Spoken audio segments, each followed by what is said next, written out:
All right. So welcome everyone to our FIC National Coalition meeting, December the 2nd. We have some really exciting things to share with you today. We do have a special guest presentation, which I will get to in just a bit, but a few things to cover before we get there to let you know what we have been up to over this last month. So first of all, as always, we are your not-for-profit trade association in Canada, here to promote and protect the industry. So all of your support, all of your efforts, and all of you being here on this call really does make a huge difference. So thank you so much for that. Can everybody see my screen here? Yes, excellent. On our agenda today, we have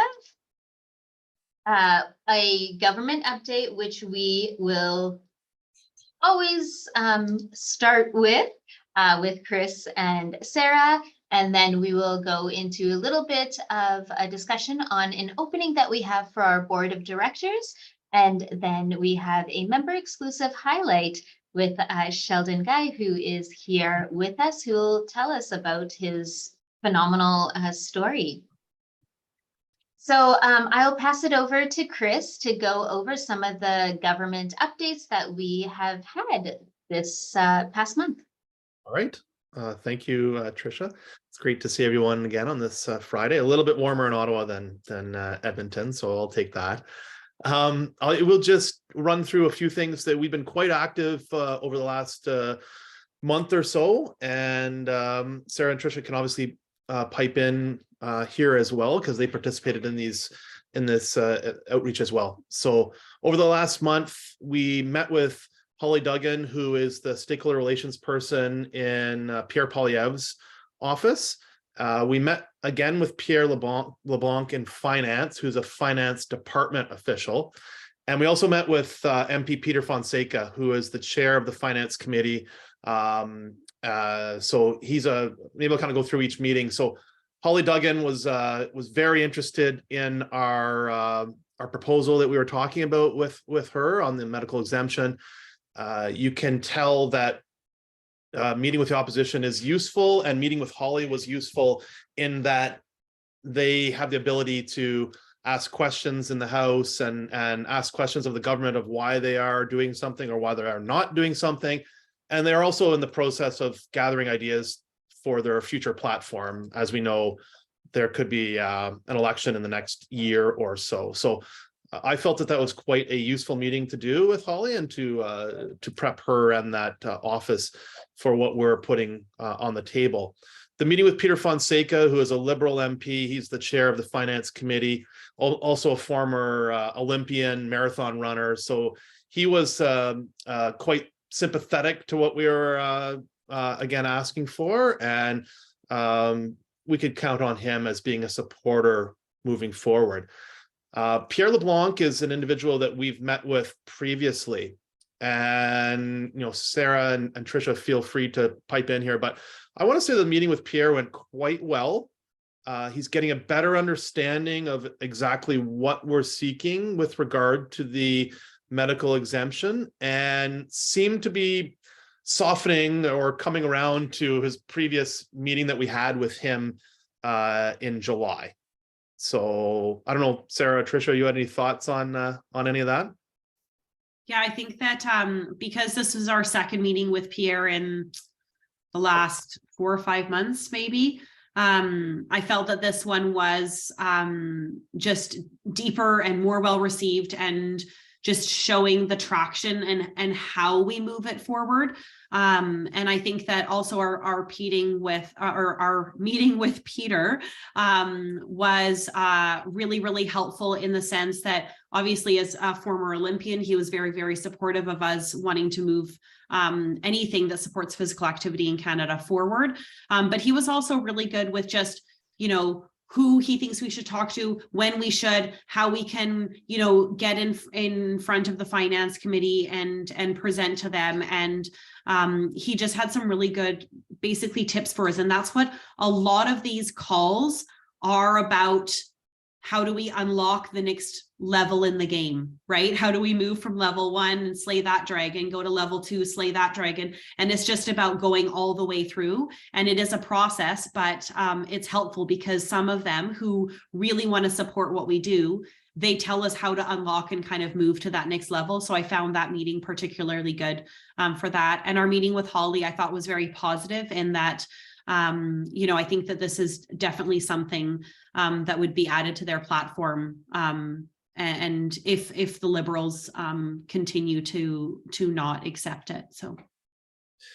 Yeah, and then just to round out what I was going to mention, we are writing letters to both the Minister of Finance and the Minister of Health, just to get on the record around the idea of the medical exemption, plus the idea of the supports that had been put in place before, and obviously I've ended by now. So we wanted to get on record with both of those issues. And we are continuing to have more meetings before the holidays break. There's a number of MPs and senators that we are still looking to meet with, hopefully before the middle of, geez, I was going to say December, but that's this month. So we do have a meeting with Senator Lucy Moncion next Tuesday. And one of the reasons it's good to meet with senators, particularly in a minority setting, is they do have the ability to, well, they do review all legislation that goes through. So it's a good idea to brief them as well on what they will be seeing at some point from the government and the House. So we're going to start to meet with a few of those senators as well. So anyways, that's kind of it. I don't know if, again, Sarah, Trisha, you have anything else, but that was... Yeah, I think I just wanted to add in the fact that we do plan on connecting with how the tax credit is working, the fitness tax credit is working in Newfoundland. Right. Yeah. So yeah, we're going to, I'm going to do some research on that, and we'll report back to both of you that you can share with the group on how that was implemented, how it started, so that we can, as you say, potentially implement that or use a model in different provinces. Yeah, potentially even federally. Yeah. And I think our key learning is we want to kind of understand what got that passed in Newfoundland, who was behind that, how is the program working, who gets the money, all of these types of things. And because in BC, we got a letter back from our Ministry of Health basically saying, no, we don't do adult fitness tax credits, but thank you very much. So we're asking them for their data behind that, but we also want to be able to show a case study where it is being implemented and, you know, what are the measures and markers of success. That's what we want to ask Newfoundland for, and hopefully then be able to use that in other provinces, as Chris was saying. So. Yeah. Great, thank you. A little bit of a side note that I did not put in here, but I did want to mention, not government update, but a music licensing update. Resound is increasing their costs for background music. FIC is going to go in as an intervener and get in as an intervener status because we Good Life has actually objected to it, so we can go in as a intervener. So we are in the process of working through that, and we will keep you all updated with information as that comes up. So just a little side note there. Moving on, we do have a document that we would like to share with everybody. This is a document on industry statistics. So this is a compilation of the statistics that we have gathered from the Core Global report, the new WHO report, as well as the Deloitte report from URSA, and taken all three of them. So thank you, Erin, for compiling. And we are actually going to be sending this out to government officials as well as all of you. So you have this as a background in your back pocket. So if you are asked, these are the numbers that will make a difference. So after our meeting, I will be sending this out to all of you. We can also make this into social tiles to make it easily accessible and shareable for your businesses as well, because it really is about creating a place where fitness is considered a medical expense and part of the healthcare solution. So these are the statistics that were all pulled out to make it easier to share and understand for everyone. All right, next piece of information, we do have an opening in our board of directors. So we'd like to open it up for nominations. If you are interested in this volunteer position, please contact me so that I can share the application process with you. If you want to learn more about it, our VP, Natalie, is always a great source to ask questions about being a board of director and what that involves and how you can be more involved in FIC and the decisions we make. So this is going to be open for all of December. Starting January, we will announce our new board of directors as we go into our next actual board meeting. So hopefully we will have another board member join us. So if you're interested, please do let me know, and we would be happy to take a look at what you want to offer us. All right, so now we are getting to our member exclusive highlight with Sheldon Guy. So thank you, Sheldon, for being with us here today. And when we when we saw that you have such an incredible story, we were so excited to have you join us. Many of you may be familiar with Sheldon, as he has been on numerous FIC calls, always supporting FIC in every way possible. Great background in everything that he shares within the fitness industry. And maybe I will get Sheldon to introduce himself. But maybe before I do, I can share a video from Sheldon about his story that he's going to be expanding a little bit about. So I'll just stop my share here because I do want to share a different screen. All right.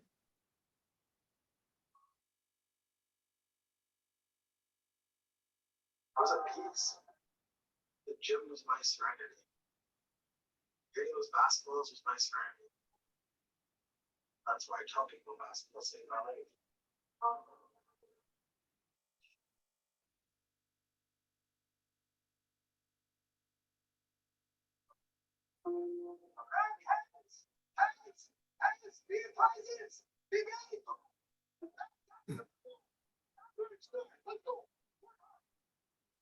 It's the 2021 Sora Basketball Invitational, one of the most anticipated high school tournaments in BC. Let's go! Sheldon Guy is coaching the only way he knows how, with passion and heart. Fight first, work hard, work hard. The 47-year-old is the head coach of Langley Secondary School Thunderbirds, an inexperienced youth searching for an identity. Honestly, if he wasn't our coach, I don't know if I'd be playing basketball right now. I like Coach Sheldon because he's very proud of what he does. He really cares about me and my team. I'm very inspired by him.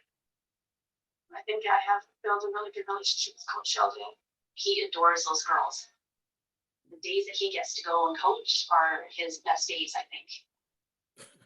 Yeah, they mean a lot to him. On the surface, everything appears normal, but Sheldon is now coaching this tournament from a medical deficit, one that didn't exist only a month prior.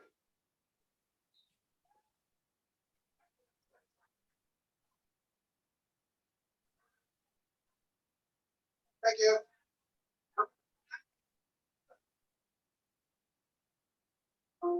weeks. 3 weeks was the time frame that it took for my eyesight to go from something that is happening to vision. Well, that is a little about Sheldon's story there. So Sheldon, I would love if you could introduce yourself to the group and take it from there. Yeah, so thanks, Trisha, for having me, and thanks for everybody for listening to my story. So I'm Sheldon Guy. I'm the director of sales for Free Motion Fitness Canada. We're a US-based company and manufacturer, and I've been in the fitness industry for going on 16 years, 17 years with my minor in kinesiology and my major in business finance. I never thought to myself ever that, working out would ever get me a career in the fitness industry, and not even a career, more of a lifestyle. It just fit with what I was doing. So I started with twist conditioning and started my master coaching there. And then from there, just evolved and kept being recruited. I honestly can't even remember the last time I updated my resume in terms of my evolution and progression and positions. But and I was joking with my boss about that a couple of months ago. I haven't filled out my resume in a long time. So I've been in the fitness industry for a while. I'm an athlete, graduated, played ball down in the States, got a scholarship, had kids, coached, all that sort of stuff. So very active, very involved, all that sort of stuff. Very giving to my community. Even with the FIC, when I found out about them from Scott and Trisha, I was like, heck yeah, I'm in. Like, where do I sign up? And it's been great. Being part of this group's been great. The last year has definitely been, I don't even know what the word is. Every time I hear that video, it's like my body splits in half. I get this overwhelming emotions of sadness, and then I hear everybody talking about me, and then I get such an abundance of gratification, and going through, everybody has their traumas, everybody goes through their struggles in life, and they all learn how to pivot. This one was a little difficult. I'm not gonna lie. I went through so many challenges in my life. Being raised in an abusive family, being beaten when I was younger, living on the streets of Vancouver when I was in grade 10, still going to basketball practice though, still went to school. I went through a lot, and I always thought I'll pivot, I'll get out of it and I'll figure this out. And this one was a hard one. November 26th, to the day, was my anniversary. And that's kind of when my life changed. Didn't really realize that anything was wrong. I was just going about my day. I had just come back from Kelowna, seeing some customers, universities, and I was driving down from Kelowna to Penticton, and I just noticed that everything was just in a box, like it was just here. I couldn't see peripherally, and I didn't know if rubbing my eyes. I didn't know if it was enough sleep or the wine I drank the night before. I didn't know what was going on. And so when I flew back to Vancouver, I think that's where everything kind of the light switch kicked in, and I knew something was happening. I just didn't know what. In 2016, actually, for those of you that don't know, I actually lost my vision in my right eye from what they call optic neuritis. I had a needle put into my bicep and then a tube run across my chest into my heart. And then they ran a needle in there and basically pumped antibiotics in me to kill what was attacking both my eyes in 2016. That was successful. I lost my vision in my right eye, but I was okay with my left, and I was able to drive. And I think I actually got less demerits on my driver's license test with one eye than I did with both eyes. And I'm probably a better driver than most Vancouver people with one eye than with two eyes, but we won't go there. So I had lost my right eye, and I had to learn how to pivot. I still play basketball. I learned how to play hockey. Still driving, flying, doing what I need to do. And nobody knew any different other than my son, Jaden. He wouldn't put anything on my right side because every time he was on my right side, he'd get a big smuck, or I'd run into him and then he'd be like, oh, I got to put on my dad's left side. So for 6 years or 5 years, I managed with no right eye, and I had my left eye. But then when in November of last year, when things started changing, it got super scary. It got super scary really fast. And it's I'm trying to hold it together right now. So that's why I'm trying to smile so much. It's been hard. It's been difficult. So when you go from having these abilities to not having them at all, it becomes very scary, and it becomes very real. And so I didn't really know what to do, to be honest. I'm always a positive guy. I'm always walking around with a smile on my face. And this one was tough. This one was tough. I thought bench pressing 300 pounds was tough. This was tough. And I didn't know what to do. And so when I got admitted into the hospital the second time, because I was admitted twice, that was it. I drove to the hospital, and we admitted myself into a hospital with my doctors because they said we had to figure out what was going on. And when I got in there, it was literally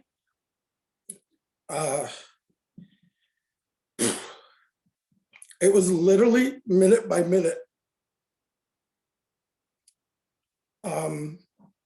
The room got darker and darker, and the boxes got smaller and smaller. And I didn't know what the hell was going on. And I didn't know how to deal with it.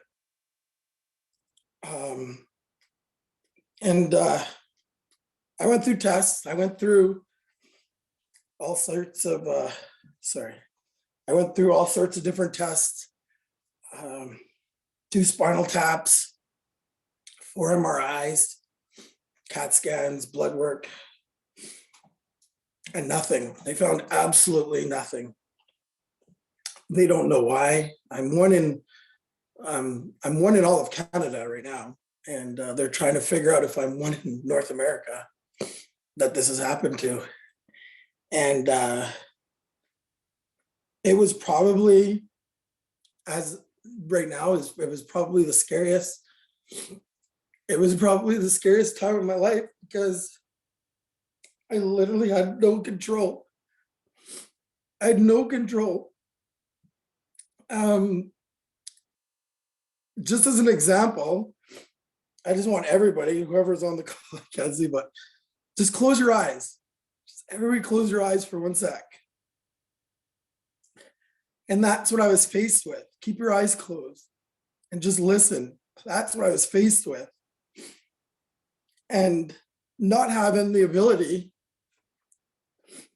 to just open your eyes and turn the lights on was super difficult. Super difficult. And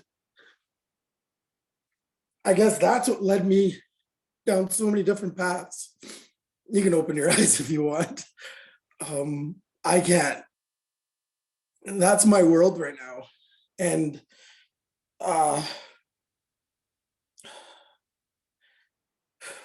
this is a safe place for me. The FIC has been amazing. People on this call have been so amazing and keeping me on what I say the right side of the dirt. Because when I was in the hospital and I got diagnosed, I did try to take my life. I couldn't pivot out of this. I couldn't get out of this. I'll never forget when I was at VGH and I got my diagnosis, they put me in a transfer vehicle back to Sarah Memorial. And I was in the hospital for 10 days. And they were walking me in, and there was 2 doors to Surrey Memorial. And the first door is open, and I started to shake my head. And the second door is opened, and I said to myself, I'm not leaving here. I'm not leaving. And I said to myself, that's it. That's it for Sheldon guy. I can't do this. I can't figure this out. I have no solutions. I have nothing. There's nothing. When my doctor says there's nothing, that's what I had to believe, was there's nothing. So the second door's open. They put me in my room, and they said they were going to bring me lunch. I had my medication on my table, and I closed my door, and I took my bed, and I pushed it, and I faced it against the wall, and I put it upright, so it was like this. I don't know if you can see me, but it was like this. And I grabbed all of my pills, and I put them in my hand. And then I got into my bed, and I put the covers right up to my shoulders.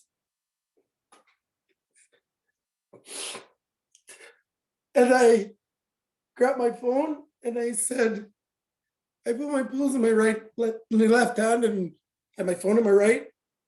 And I sent my goodbye messages to Jaden and Chelsea. And I had a plan, and I was just going to press, and just wait to be taken. And my hand went to my mouth, and I had my phone in my hand like this. And my hand went to my mouth, and my phone went off just as I was legit 3 or 4 seconds away from it going into my mouth. And it was Jaden. And he just texted me, and he just said, I love you, Dad. God's got this for you. And the next text was from Chelsea, and she said, I'm with you every step of your recovery, babe, and I'm going to help you every way I can. And I guess right there is when I didn't even look at my hand. I literally was listening to my phone. I didn't even look at my hand, and I just dropped the pills on the ground. And I made a decision right there that I can't do this. I gotta figure this out. I can't do this. I can't. It's not this easy. I gotta figure it out. Life hasn't been easy. Every day seems to be a struggle. Being on this side of the fence, meaning being blind, I've been spit on.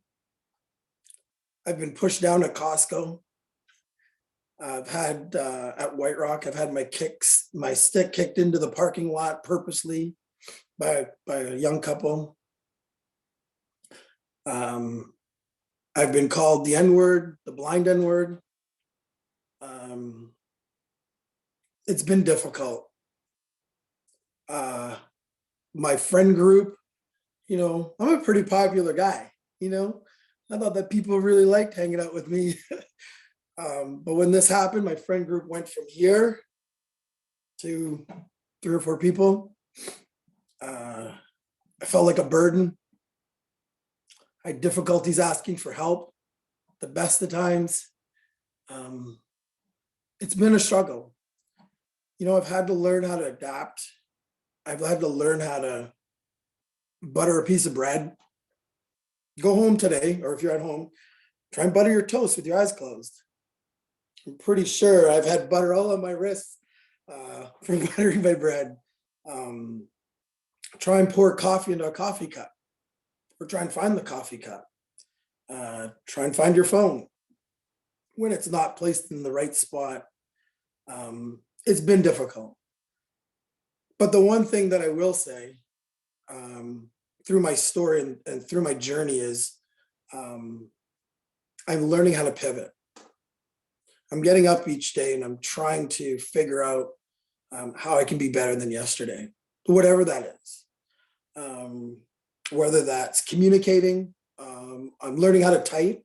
So now I'm pretty proficient in typing. I used to swipe on my iPad And I get, like, being a director of Canada, I get, 70 to 80 emails a day.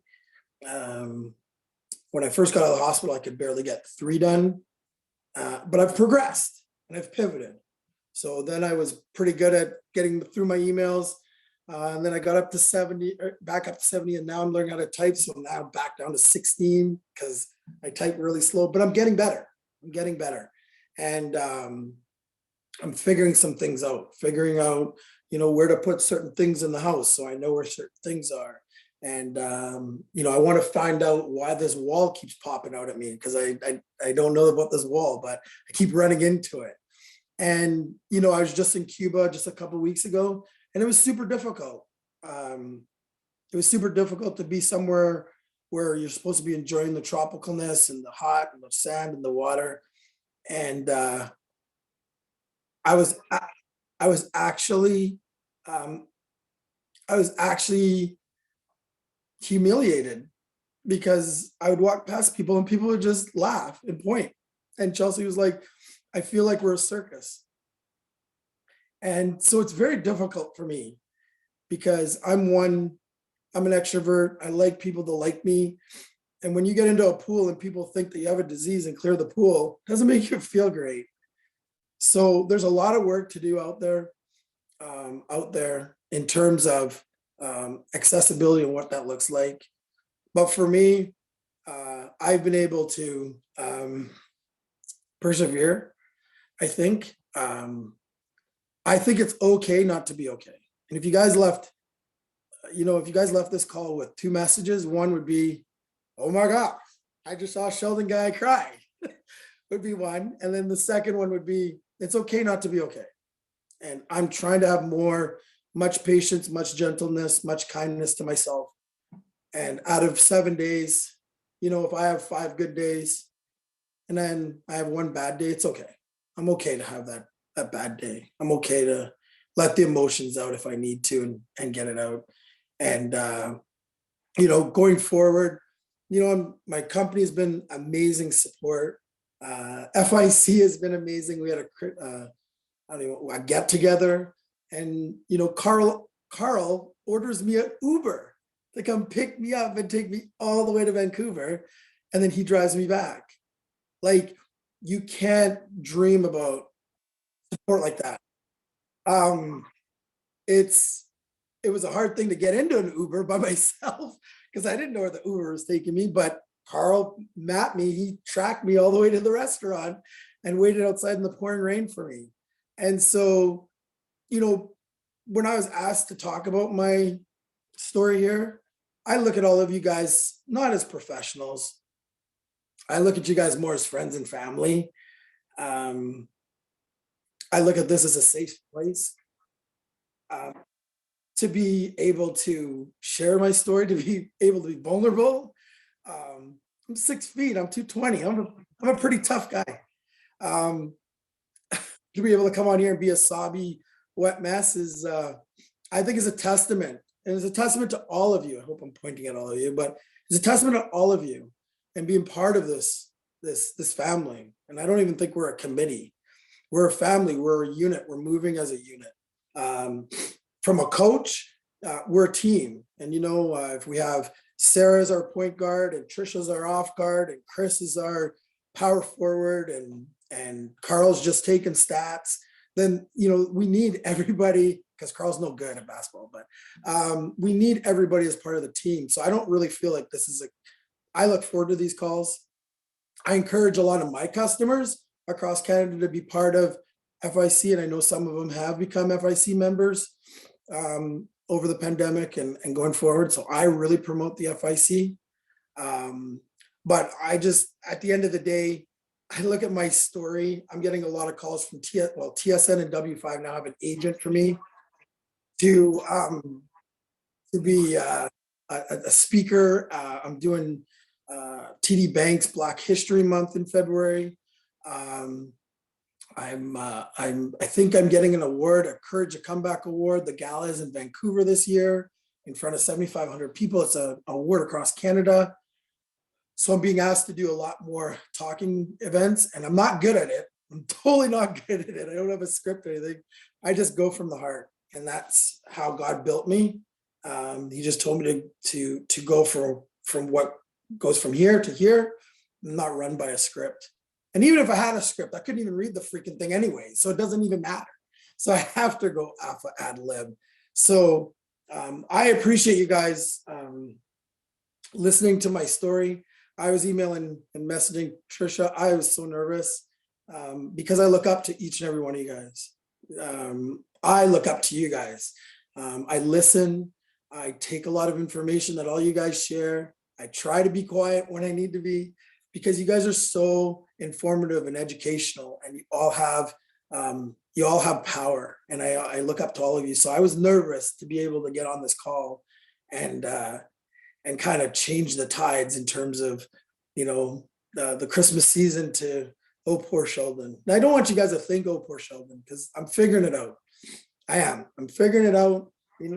I have my tissue, and I have a lot of meditation, and I do my treatments, and I will see again. I promise you I will see again. I just have to work a little harder, a little longer, keep following some of the things that I have to follow and go through. And I will see. I don't know what that's going to look like. I have no idea. Am I going to run into some struggles? Yeah. Are people not going to accept me? Yeah. I was just talking to BC Ferries this morning, and legit, it took me 30 minutes just to get to an operator because they don't have a voice activated prompt. So for all of you owners out there, think about this for 1 second. How accessible is my facility? And I think we really need to focus in on that part of the business, because if somebody calls Club 16, can they get to the operator? Can they get to the front desk?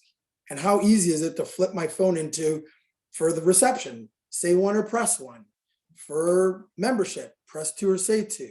For Carl, don't leave a message because he'll never get back to you. I'm just bugging Carl. He doesn't get back to me though anyways. But we have to start thinking that way. And there's a lot of work to be done. And I'm a big advocate. Let me tell you, I've got a big voice, and when Air Canada hears me, they hear me loud and clear, and they've made some changes. Sandman Canada have made some changes.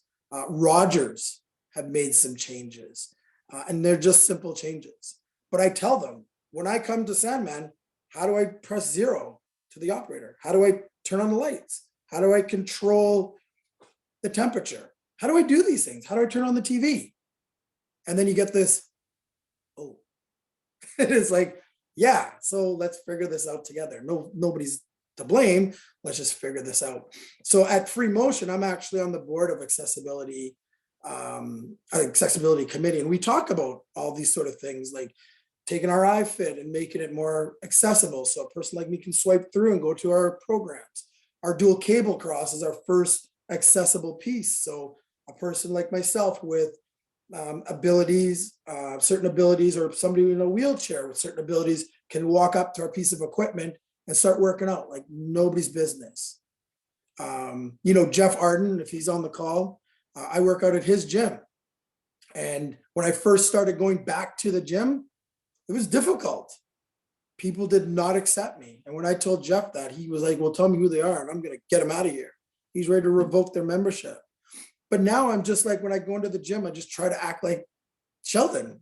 And I got a little bit of a speed bump that I have to go through, but doesn't stop me from doing my deadlifts or my shoulder presses or getting in my cardio. So at the end of the day, the one thing I would challenge you guys on is, how accessibility are your facilities or your business?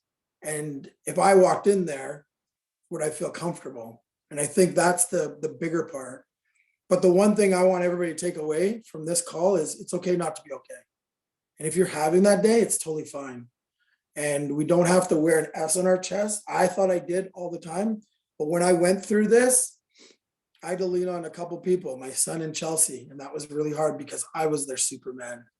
And it was very difficult for me to then turn around and now lean on them for groceries and, laundromats. And Jaden's got freaking those bumps and dots everywhere in this house. So I know how to turn the light off or the TV, or, you know, where his cereal is. He puts it on the cereal box. Like, I know what Lucky Charms feels like. Like, why are you doing that? So I'm learning, I'm adapting. It's not easy. It's definitely not easy. But I'm doing the best I can each and every day. My company stands behind me 200%. They're ready to put me on a plane to Germany and get my eyes fixed. Like, they're so behind me, it's ridiculous. You guys are all behind me. I'm hearing everybody chiming in on the chat. I don't even know where the chat is, but I hear it. So I hear that. You guys are behind me. So, you know, my friend group that was like this, that went like this, well, guess what? There's people coming out of the woodworks to filling up that funnel. That now my friend, you know, now my friend group, or the people that want to be associated with me, are the real deal. And the people that aren't, well, maybe they just don't have the capacity to deal with what I'm going through. You know, trauma hit Chelsea, trauma hit Jaden, just like it hit me. So they're going through their own grief as well as I'm going through mine. But I'll tell you one thing, I'm not going to give up. Now, with that being said, I'll leave you guys with this. I didn't do a timer, so I don't know how much time I have, but I'll leave you guys with this. And since this is a safe place, I'm going to be honest with you. August was a tough month. I wanted to come to CanFit Pro. I couldn't figure out how to fly there. I couldn't figure out who would walk me to the convention center back. I was scared to ask, shouldn't have, because I know Carl would have walked me there, Trisha would have walked me there, or Sara probably would have piggybacked me there. But I shouldn't have. And the first week of September, I actually tried it again. And I tried to take my life again, because it was so difficult. It was so difficult to keep asking for help and being a burden. And then finally I just snapped out of it and said, stop, Sheldon, just stop. You've got people that love you. You got people that care. You got people that help right across the country, right across the nation. And just be okay not to be okay. Take that time for yourself to just get better every day. So I just want to thank you guys, for accepting me into the group and into the family, and listening to my story, and just for being there. You know, I've talked to Eveline from Energy Cardio, and her and I have had some good talks and some tears and stuff, and Carl and Sara, everybody. And I just thank you guys, really, from the bottom of my heart. I really do thank you guys, because it's a platform here to be safe, to be vulnerable. And I don't look at you guys as a committee. Or council. I look at you guys as family and friends. So thank you for listening. And if you guys want to hear, W5 actually did a segment on me, part 1 and part 2. So I don't know the YouTube link, but if you just Google Sheldon Guy W5, you'll see part 1 and part 2. And this is the funny thing. Before all this happened, you could Google Sheldon Guy, you find nothing out about me. Now, the whole world knows. You just Google Sheldon Guy, and I'm like the top of Google. So anyway, you can go on W5 and watch that one too. That one's a little bit longer than the TSN. And then they're doing a part 3. They're doing a part 3. Sorry, Scott's messaging out here. They're doing a part 3 in the spring 3. So I'll be able to share that with Trisha, and she can send that out to you guys as well. So thanks for having me. And Trisha, thanks for giving me the platform to speak. I appreciate you guys. Thank you. And Sheldon, before you go, I want to read you all of the comments that came in on our chat. Sorry? Before you go, I want to read you all of the comments that came in on our chat. Oh, okay. I'm not going anywhere. I think that they're great for you to hear. You are incredible. Your resilience is amazing. You are so courageous. You have all my respect. Sorry, it's going to be hard for me to even read these. So honored to have you in our community. You're our family. We appreciate you sharing, and we always have your back. Big hugs. We will always be here for you. You have incredible strength, so much respect, amazing points. These are something that we're working on at Humber to ensure that we have an accessible space. You're an amazing man, and you are making incredible impact with your story. So everyone knows, Sheldon spoke to our members. This is from Scott and staff a couple of months ago, and there wasn't a dry eye in the house. So many members, parents were so thankful for his message, especially that it's okay to not be okay. And it takes a village to ask for help. Amazing story. Thanks for sharing. Your resilience is inspiring. You are amazing, Sheldon. Sheldon, you're inspirational. Crying through my work makeup. You are an inspiration. Have a happy holiday. Oh, well, you know what? First of all, thank you for all of those messages. Those are amazing. Thanks, Sarah, for reading them out. Sorry to almost make you cry. Who was the one that they were crying through their work makeup? Amber. Amber, you shouldn't be wearing work makeup at a fitness facility anyway, girlfriend. So, you're probably beautiful without makeup, so let it run, let it run. Thank you guys for all the kind words. Trisha, I'll give you you have my number. You can put it in the chat if anybody wants to text me or call me or chat, or my email is super simple. It's just sheldon.guy@ifit.com. Conversations are great. Emails are okay. I can read them, but conversations are great. And I'm flying across Canada. So when I'm in your city, I can link up and I can buy coffee or dinner on free motion. So don't even worry about it. I just need you to come pick me up from wherever I am. But I thank you guys all for those messages. They're great. And that's why I'm part of the FIC. So if you know anybody that's not part of the FIC, you better tell them they're missing out and tell them I'll hunt them down, because this is probably one of the best groups in Canada, like legit. And I'm proud to be an FIC member. I tell people about it all the time. So I challenge you guys, if you know somebody, anybody in the fitness industry, personal trainers, owners, anybody that's not a member here and paying, then they're missing out huge. So make sure you guys get connected for sure. And let's make our group bigger, because a bigger family just means we have more support. So remember, it's okay not to be okay. Thank you so much, Sheldon. We are so honored and blessed to have you here with us today and every day and sharing your story with the world. So big thank you to you. All right, well, I guess we will wrap it up there, and I will make sure that Sheldon's contact information and videos go out to everybody. We will be sharing them on our social media, and if anybody wants to connect, please let me know and I will make it happen. So thank you all for sharing this moment with us here on this beautiful Friday, and we will see you again in the new year. Thank you, everybody.